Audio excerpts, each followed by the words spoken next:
Assalamualaikum warahmatullahi wabarakatuh.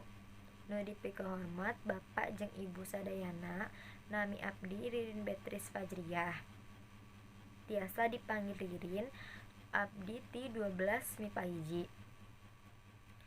Abdi lahir di Bekasi 12 September 2002. Yuswa abdi ayeuna 17 tahun. Bumi abdi di Perumahan Mutiara Bekasi Jaya. Dina kesempatan ieu abdi keur ngajelaskeun sakecap atawa 2 kecap kata tentang biantara. Biantara teh nyaeta kagiatan nyarita pikeun nepikeun maksud atawa ngajelaskeun hiji persoalan ka jalma rea.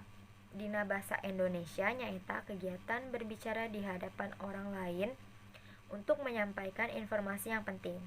Rupa-rupa biantara aya 6, nyaeta biantara bubuka acara, biantara pangarahan, biantara sambutan, biantara paresmian, biantara laporan, jeung biantara pananggung jawaban.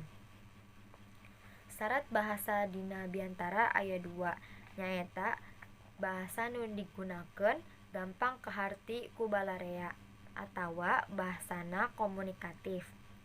Kedua, bahasa nu ditepikeun kedah sopan. Struktur biantara aya 3, nyaeta bubuka. Bubuka nyaeta salam pembuka, sapaan, ucapan syukur jeung tujuan. Kedua, eusi. Eusi biantara kudu luyu jeung acara. Nu ketiga nyaeta panutup. Panutup nyaeta panghareupan, panghampura, panghanturan nuhun. Sakitu wae nu abdi sampaikeun. Mugi bermanfaat ka Ibu jeung Bapak sadayana. Wabillahi taufik wal hidayah. Wassalamualaikum warahmatullahi wabarakatuh.